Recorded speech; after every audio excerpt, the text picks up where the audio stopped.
Bonjour à tous et bienvenue sur le podcast des établissements médico-sociaux, le podcast qui met en lumière le travail formidable réalisé par les acteurs du secteur. Je m'appelle Arnaud Chevalier et après avoir été directeur d'EHPAD pendant 8 ans, j'aide les établissements de santé à adopter les meilleures innovations pour simplifier et améliorer leur quotidien. J'ai créé ce podcast pour partager les belles expériences portées par des gens passionnés. Avant de commencer, si vous appréciez ce podcast, vous pouvez vous abonner pour ne rater aucun épisode et encore mieux, mettre une note 5 étoiles sur Apple Podcast et le partager à vos collègues. Sur ce, bon épisode.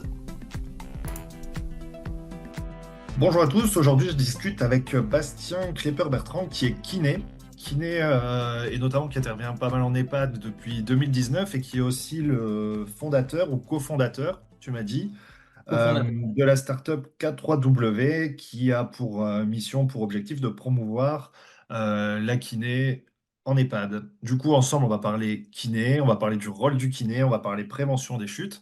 Mais avant tout ça, je te propose de nous expliquer ton parcours, de te présenter et qu'est-ce qui t'a amené en EHPAD. Moi, tout d'abord, je suis rentré en école de kiné du coup en 2015 et cursus 2015-2019. Et dans mon cursus, j'ai eu la chance d'aller en stage chez un professeur à moi qui lui, avait fait un DU en gérontologie et qui intervenait en gériatrie aussi à côté. Et c'est là qu'en fait, j'ai fait mes premiers pas en EHPAD. Et c'est là que j'ai commencé à prendre goût finalement à l'EHPAD parce que j'avais vu que cette sorte-là de pratique en EHPAD, c'est-à-dire une pratique assez bienveillante et puis axée sur l'actif des patients où on va aller chercher leurs ressources et les stimuler pour potentialiser au maximum. Et donc dès 2019, en fait, quand je suis sorti, je suis allé travailler avec cette personne-là et donc c'est dès cet instant-là que j'ai commencé à aller en EHPAD. Et puis de fil en aiguille, à force d'y travailler de manière quotidienne, voire même pluriquotidienne parfois, je me suis mis à comprendre un petit peu les dysfonctionnements qu'on pouvait avoir sur les capacités des personnes âgées, qu'est-ce qui causait les chutes, ce sur quoi on devait se concentrer pour prévenir les chutes, pour éviter de reproduire les erreurs qu'on fait dans la prévention des chutes. Ok. C'est intéressant parce que moi je me dis, un kiné, surtout un jeune kiné, son truc en général, tu vois, il veut bosser dans le sport. Ouais. Plus ou moins. Euh, c'est quoi tes impressions quand tu arrives en EHPAD en 2019? Quand j'arrive en EHPAD au démarrage, c'est de se dire que moi j'avais vu une manière de pratiquer la kiné en EHPAD de par mon professeur, mais que finalement c'était pas du tout la perception globale en EHPAD. Dès que je suis sorti de cet EHPAD où j'étais avec lui pour aller dans d'autres, la vision avait totalement changé. Et je me suis dit, du coup, ça a été un petit peu ce truc de ben, j'ai carrément quelque chose à apporter, une vraie plus-value. Et puis le lien, la fragilité qu'on touchait à ce moment-là m'a plu finalement parce que je me suis dit, bah voilà, je peux avoir un vrai rôle. Et c'est là que je me suis passionné pour ça. À côté de ça, en cabinet, j'ai une pratique de kiné de cabinet, si tu veux. Mais pour le côté EHPAD, j'adore ce lien avec les patients, ce côté fragilité. Puis en fait, il n'y a rien d'impossible en EHPAD. On arrive toujours à tirer quelque chose du patient qu'on a en face de nous et les personnes nous le rendent vraiment. Ouais. Tu veux dire au niveau de la relation, peut-être quelque chose d'un peu plus fort. C'est ça, ouais, ouais. On est auprès d'un public qui demande juste de l'attention. Et donc, quand on arrive à créer cette relation soignant-soigné, elle est généralement assez forte en EHPAD et c'est ça qui est aussi plaisant. Ouais, je vois ce que tu veux dire. Euh, ce qui est étonnant, en fait, c'est que dans ta présentation, tu dis que tu es kiné en presque kiné géronto, quoi. Tu vois, Ouais, géronto-kiné presque. Tu vois, et c'est vrai que c'est super intéressant parce que pour mettre tout de suite le pied dans le plat, le kiné en EHPAD, on a le sentiment que, bah, qu'en gros, il vient juste en vite fait passer un petit coup de carte vitale qui va faire éventuellement marcher, sauf si la personne elle a pas envie ou si elle est alitée ou si elle est pas prête et que du coup, bah, en fait, la séance elle saute et que en gros, ouais, je caricature à fond, mais c'est 5 minutes par personne, quoi. Et que ouais. du coup, est-ce que ça a vraiment un intérêt? Bah, de un, c'est vraiment l'idée qu'on s'en fait et que les gens s'en font encore aujourd'hui. Je pense que ça va être amené à évoluer quand même parce que, bon, en fait, si on s'en fait cette idée-là, c'est parce que ça a certainement existé pendant un temps.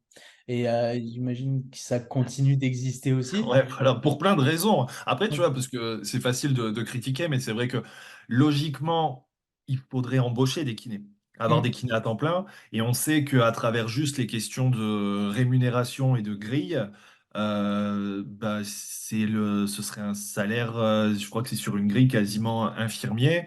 On sait déjà que les soignants, ils sont pas assez bien payés. Et du coup, quand il y a la possibilité d'avoir une activité libérale à côté, je veux dire, ça n'a rien à voir. Donc, c'est normal que les kinés, à un moment, ils se disent, voilà, on part sur une activité libérale. En plus, maintenant, même les soignants ne veulent plus de CDI. Donc, le kiné, il va pas aller sur un contrat comme ça. Ou alors presque, c'est douteux, quoi. Oui, oui, oui, oui, carrément. Oui, je vois ce que.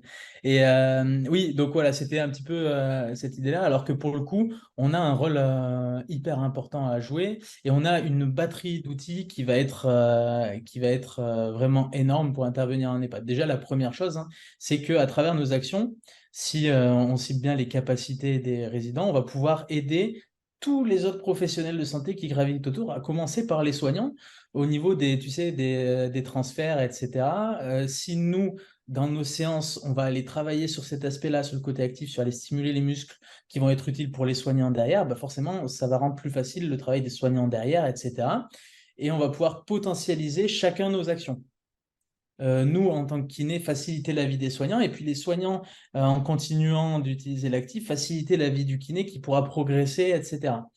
Par contre, forcément, ça va impliquer de prendre le temps de faire une séance correcte, même si on sait qu'on a les enjeux de fatigabilité qui vont être plus importants avec un public Mhm. âgé, mais quand même de prendre le temps de bilanter correctement et de mettre en place un vrai plan de traitement et pas uniquement se dire de faire quelques pas et de marcher. Non, non, essayer de construire quand même des séances et un plan de traitement parce qu'on a une vraie progression même si on est avec un public âgé. Il ne faut pas qu'on se dise c'est des personnes âgées, donc on est là juste pour entretenir. Non, non, on peut carrément viser des progressions sur certains axes avec les personnes âgées, et puis de toute façon, ne pas perdre, c'est déjà progresser.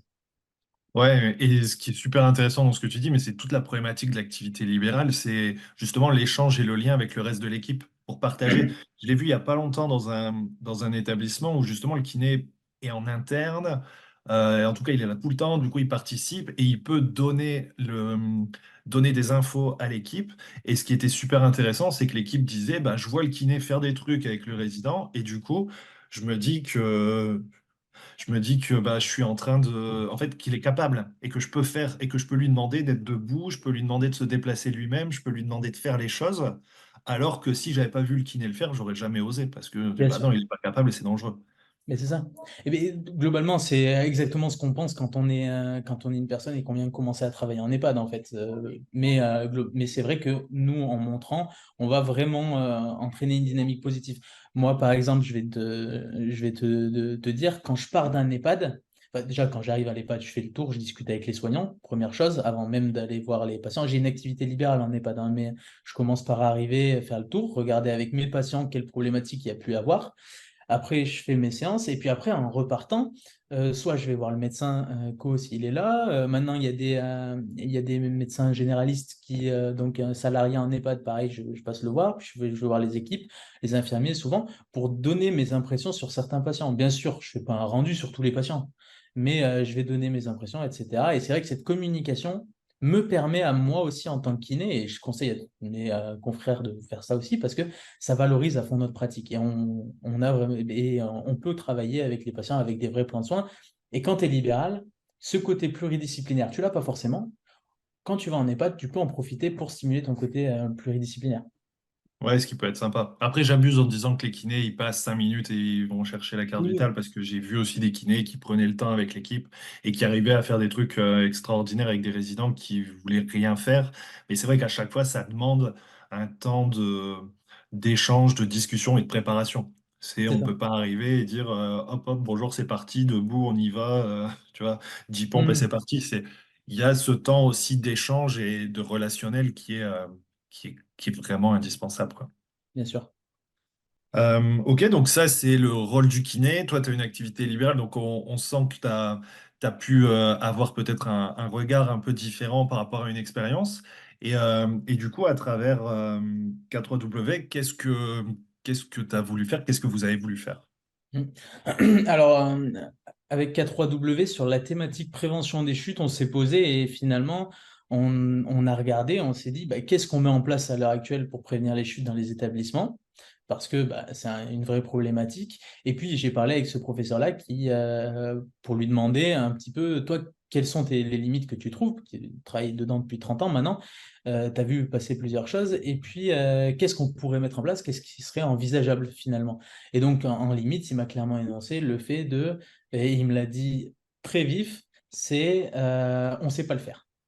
Globalement, on fait des ateliers de prévention des chutes, mais on n'a pas de démarche long terme sur la prévention des chutes bien faite, c'est-à-dire normée avec du renforcement musculaire, de la mobilité spécifique sur certaines zones, et après uniquement du travail de l'équilibre. Aujourd'hui, quand on se dit on fait des ateliers équilibre, c'est on fait un parcours.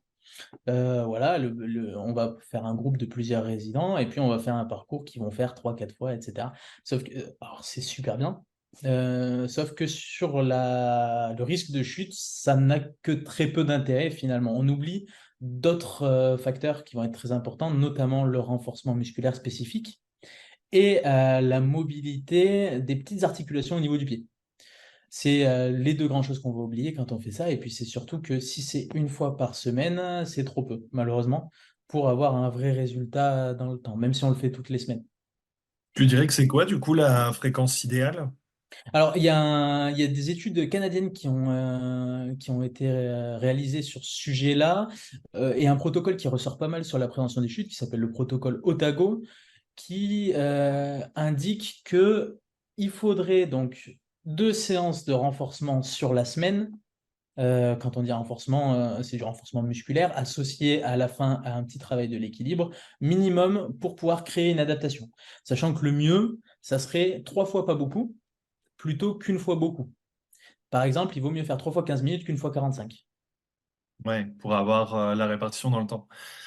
Alors, dans l'idéal, dans un monde idéal, on aurait un kiné qui est là presque à demeure et qui va gérer ça en plus des séances individuelles. Est-ce que, parce que vous faites de la formation, vous faites de l'accompagnement, vous proposez des kits, est-ce qu'en fait, ça peut être délégué à des membres de l'équipe qui sont là, qui sont présents et qui pourraient très bien le faire? C'est ça, exactement. En fait, tout le monde va avoir un rôle à jouer à travers son comportement quotidien parce que finalement, le risque de chute, on le bat pas en faisant juste une séance une fois comme ça. Et donc, c'est pour ça que chez K3W, on a imaginé une solution pour autonomiser les EHPAD justement dans la prévention des chutes. C'est-à-dire que tout le monde puisse à un moment donné avoir un rôle à jouer. C'est très simple, hein. L'idée, c'est de mettre en place des salles. On peut voir ça comme une salle de musculation finalement, mais qu'on va appeler une salle de prévention des chutes, qui à l'intérieur va être équipée pour avoir 4 modes d'action et toujours en visant de un, le maintien des capacités des résidents, ce qui va diminuer les contraintes pour les soignants au long terme forcément, et de deux, limiter le risque de chute parce que on crée des protocoles de prévention des chutes qu'on qu'on fait sous le format tableau, en fait, des tableaux hyper jolis visuellement, qu'on va mettre au mur de cette salle de sport, de cette salle de prévention des chutes, qui vont du coup de un embellir la salle, faire un truc sympa, et de deux être ultra pratique, parce que rien qu'en regardant la photo et le tableau sur le mur, on va pouvoir construire au sol de cette salle un programme de prévention des chutes. Ok. Et donc, pour faire simple, cette salle, elle est utilisable par tout le monde. Elle est prévue pour être utilisée en solo par les résidents qui le peuvent, c'est-à-dire que tout ce qui va être à risque de chute est enfermé dans une armoire et cette armoire est utilisable que par les soignants et les professionnels paramédicaux qui interviennent dans l'établissement, les rééducateurs. En deux, la famille avec les patients, avec du coup les proches aidants avec leur famille et puis au lieu d'aller s'asseoir autour d'une table quand ils font la visite, aller dans cette salle-là, faire les exercices. Ils peuvent utiliser les fiches en plus qu'il y a au mur pour donner des idées d'exercices à faire avec leur famille. Puis ça fait un instant de jeu. Tu vois, par exemple, on met des petits paniers de basket à des endroits bien spécifiques, à une distance spécifique, même pour poser le fauteuil roulant à cette distance-là, si tu veux. Et, Mhm. euh, et puis la famille pourra jouer avec la personne et faire quelques paniers de basket, puis après se lever devant un espalier, faire quelques exercices, etc., de par nos fiches techniques, ou même en fonction de leur imagination. La troisième utilisation, ça va être par les animateurs et les autres soignants finalement de l'établissement. Donc là, qui, eux, vont avoir accès à de la formation pour apprendre à se servir de la salle, des différents outils et apprendre à construire les parcours de renforcement et d'équilibre. Sachant que pour les parcours d'équilibre, je ne l'ai pas expliqué, mais on fait aussi un marquage au sol, tu sais, avec des codes couleurs. Le vert, ça va être tel parcours avec tel objet, le bleu, ça va être tel parcours avec tel objet, etc. Et la quatrième utilisation, ça va être par les professionnels de la rééducation.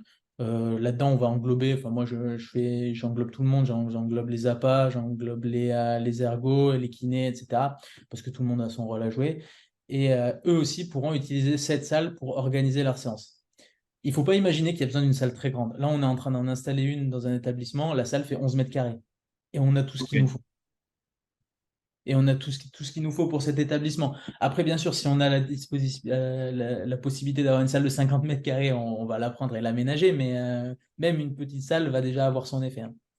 Est-ce que c'est modulable? Tu vois, parce que moi je me dis, on peut avoir une salle, mais qui va souvent être très polyvalente. Est-ce que on peut, alors peut-être les marques au sol, bon, elles bougent pas, mais c'est pas très grave.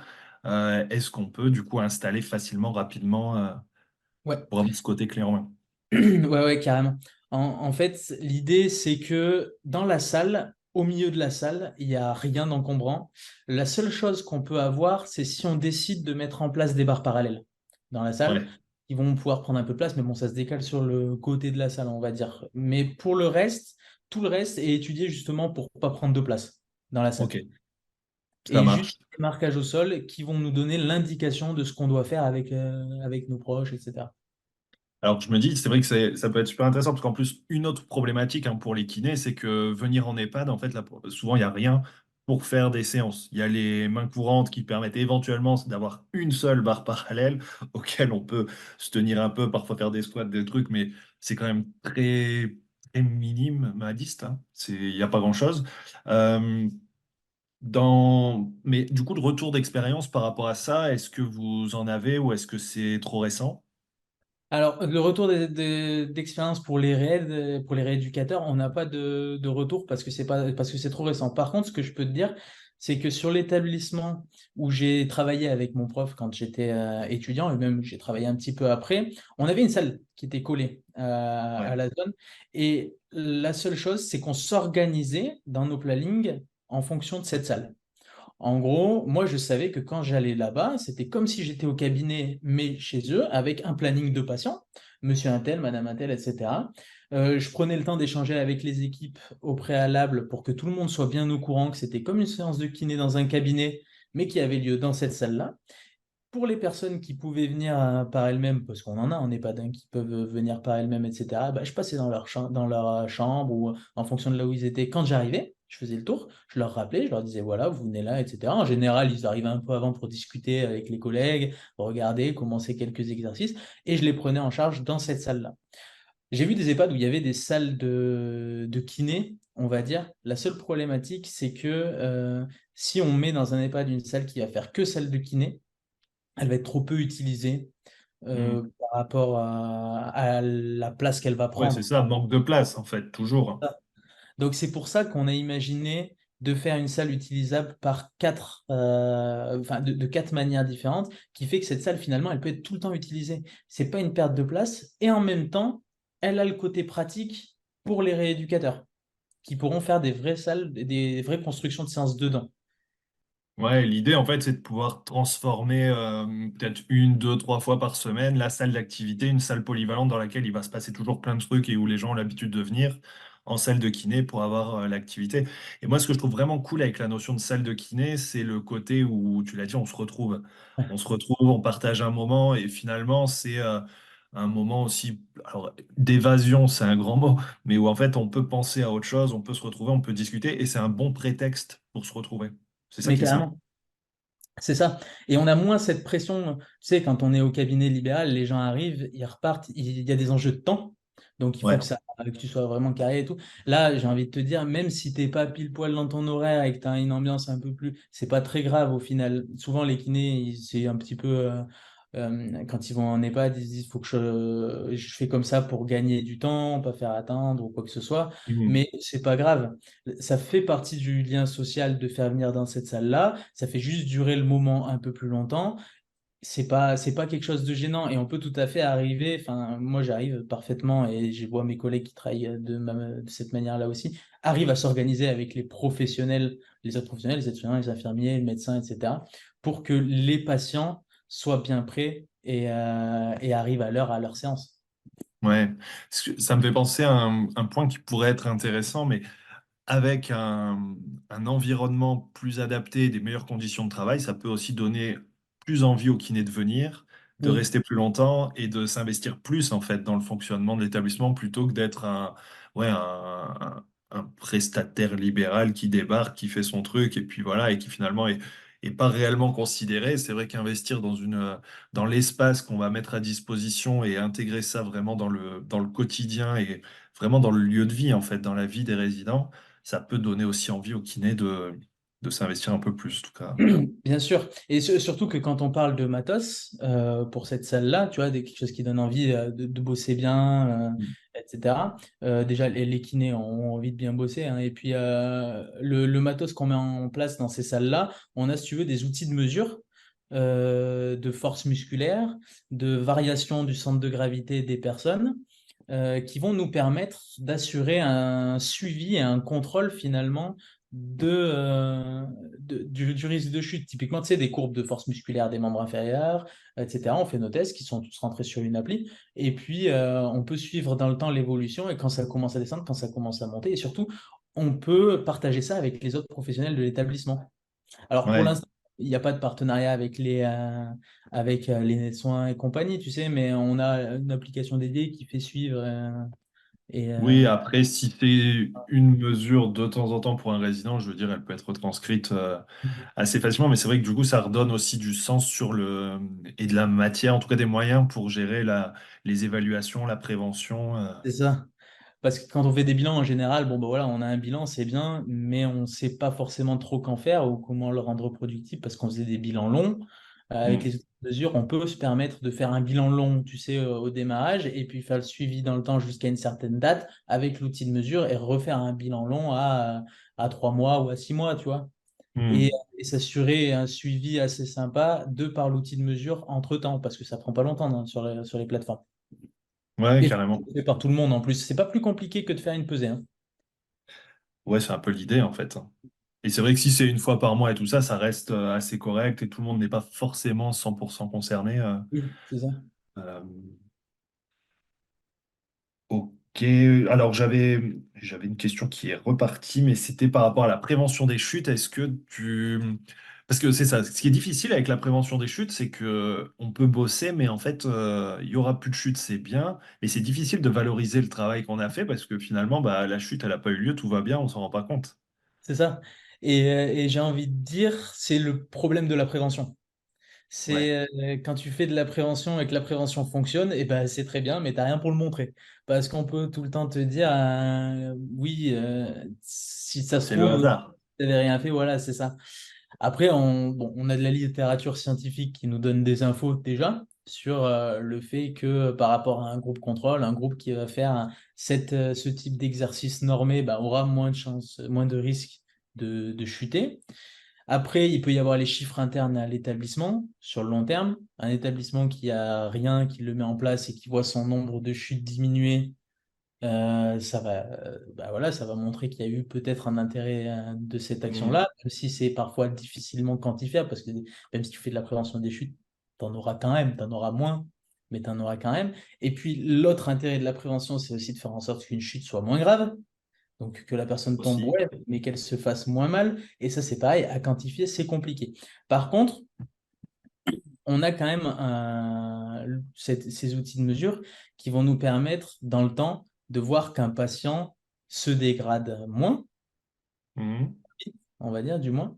Et on va aussi avoir cet intérêt double d'avec les soignants qui vont pouvoir se rendre compte de l'intérêt dans leur activité quotidienne que les patients qui prennent en charge fassent de l'activité parce qu'ils vont se rendre compte que ça va être moins difficile pour faire les transferts, parce qu'ils vont se rendre compte que même pour l'habillage, vu qu'on équipe les salles d'outils pour travailler aussi les membres supérieurs, parce qu'on a dit que c'était aussi une salle de maintien des capacités Ils vont pouvoir du coup plus participer avec la potence ou même ils vont pouvoir tout simplement avoir des membres supérieurs qui vont être vachement moins raides et donc du coup habiller plus facilement avec moins de douleur, etc.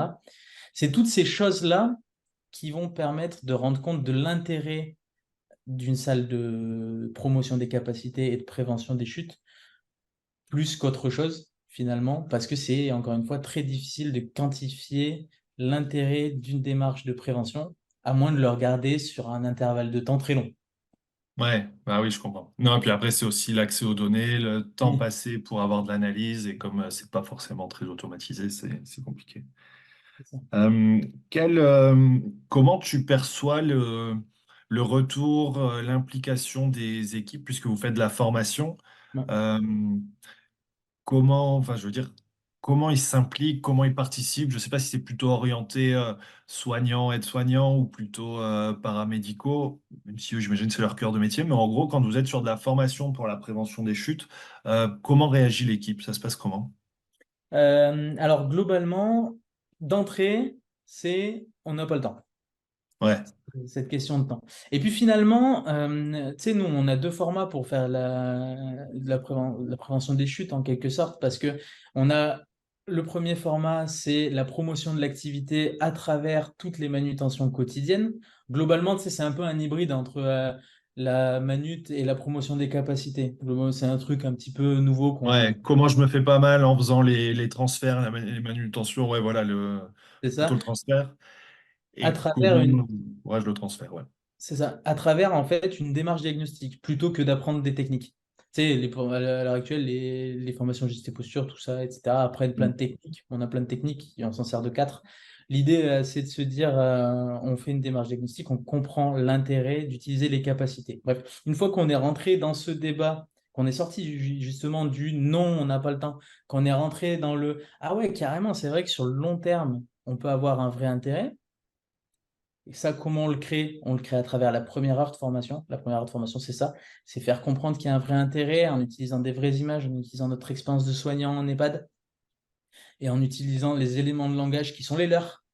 Et en emmenant le groupe vers une discussion globale, en n'étant pas, tu sais, si, il faut que vous fassiez ça parce que c'est comme ça que ça marche, non, en essayant d'aller créer le brainstorming finalement sans l'imposer, qu'on arrive à passer cette étape du non pour ensuite se dire, ah ouais, carrément, c'est vrai que ça va être intéressant. Et après, à nous de montrer à travers notre formation que ça va être intéressant sans prendre plus de temps.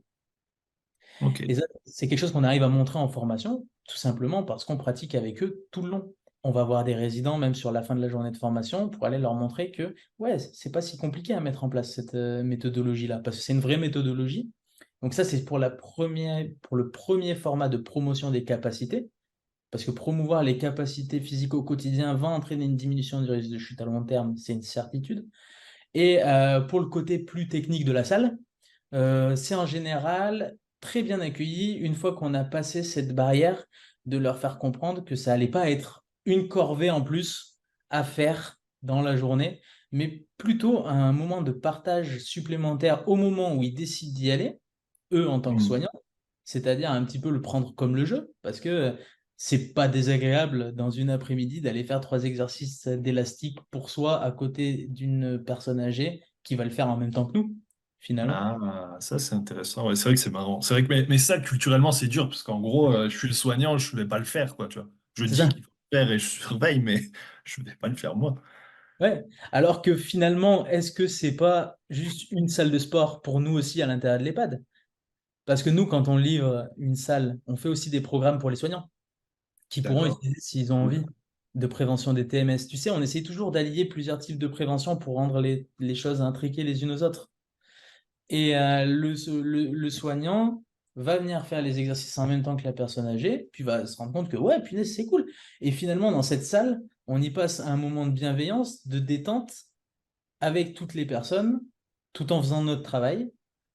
Et donc, du coup, une fois qu'on a réussi à nous transmettre ça auprès des soignants qu'on a en formation, bah, c'est bon, c'est gagné. Ouais. Non mais c'est cool. C'est vrai que vous avez bien on va dire, relier des points super importants. C'est à la fois dans la formation la notion de pratique qui est indispensable pour sortir de la théorie et puis voir, en fait, voir d'une manière pratique l'impact, parce qu'en fait, on a besoin de voir, sinon on n'y croit pas. Et puis après, je pense que le besoin aussi de l'EHPAD, c'est ce côté de lieu de vie, de se retrouver, de discuter, de partager des moments sympas. Et la kiné, ça peut être une occasion. Euh, c'est un peu enfin moi, je suis pas allé beaucoup, mais c'est vrai que les quelques fois où je suis allé chez le kiné, en fait, mais voilà, avec du monde pour de la rééducation, pour un genou, un truc comme ça. Mais c'est vrai qu'en fait, c'est marrant parce qu'en fait, tout le monde discute un peu, chacun fait son truc un peu dans son coin. Le kiné, il tourne, mais il y a un effet ouais, de lieu de vie, en fait. Et ça, c'est pas mal. C'est ça. Et d'autant plus en EHPAD, parce que on est dans un. Il faut recréer la vie globale. Et la vie Le globale. besoin, il est là, ouais, ouais. Tous les prétextes seront bons pour Ouais. passer du temps ensemble et des moments sympas. Mm. Ok. Donc, comment on vous contacte, que ce soit pour de la formation ou alors si on a envie d'aménager un espace justement pour créer de la vie, pour créer un espace sympa, puis promouvoir le mouvement, travailler la prévention des chutes, mais il y a aussi, c'est vrai, cette dimension QVT. Où on vous appelle, comment on vous contacte? Donc, sur LinkedIn, déjà, sur mon compte perso, Bastien Clépert-Bertrand, et on m'envoie un MP, je réponds directement. Après, sinon, sur notre site internet, K3W, donc K comme kiné, 3, W comme work.fr, dans la rubrique contact, pour nous contacter, ou sinon, sur l'adresse mail contact@k3w.fr. Ok, on retrouve tout sur Internet, sur votre site et tout ça. Eh Alors, ben, sur on nickel. n'a pas d'explication de la salle encore, hein, c'est la seule chose qui nous manque. D'accord. C'est récent, vous avez commencé quand? La salle, on a commencé à la designer il y a un an pour vraiment D'accord. savoir tout ce qu'on voulait mettre dedans. Et on a notre pilote qui est sorti sur un établissement de côté de chez nous, qui est sorti il y a un mois, là, globalement. D'accord. Ah ouais, ok, tout récent. Et du coup, l'étape d'après, ce sera quoi? L'étape d'après, donc on a un autre établissement sur Givors, qui cette fois-ci, donc c'est pas loin de Lyon, qui va enfin, nous suivre sur ce projet-là, qui installe la salle. Et l'idée, c'est de pouvoir se servir de ces deux salles-là pour comprendre la différence entre une salle de petite taille et une salle de grande taille. La première qu'on a fait, c'est une salle sur un petit espace de 11 mètres carrés qui fonctionne hyper bien, qui est hyper fonctionnel. Là, on essaye sur un espace plus grand pour voir ce qu'on peut rajouter. Hmm. Et puis après, la prochaine étape, c'est tout simplement de développer les salles un petit peu de partout parce qu'on se rend compte de la plus-value que ça a, quoi. Donc globalement, on est national là-dessus, il n'y a pas de souci. Ok, nickel. Eh ben super. Ben, merci pour toutes ces infos. Et puis l'idée, c'est que ouais, on puisse trouver des solutions pour qu'il y ait encore plus de mouvement. Et ça passe par les kinés. Donc merci pour toutes ces infos et à Avec bientôt. plaisir, merci à toi. Merci d'avoir écouté l'épisode jusqu'au bout, j'espère que le sujet vous a plu et qu'il vous inspirera. Pour m'aider à faire connaître le podcast, abonnez-vous sur votre plateforme d'écoute préférée ou notez-le et partagez-le sur vos réseaux sociaux. N'hésitez pas à me contacter sur LinkedIn pour toute remarque ou proposition de sujet. Bonne journée et à bientôt sur le podcast des établissements médico-sociaux.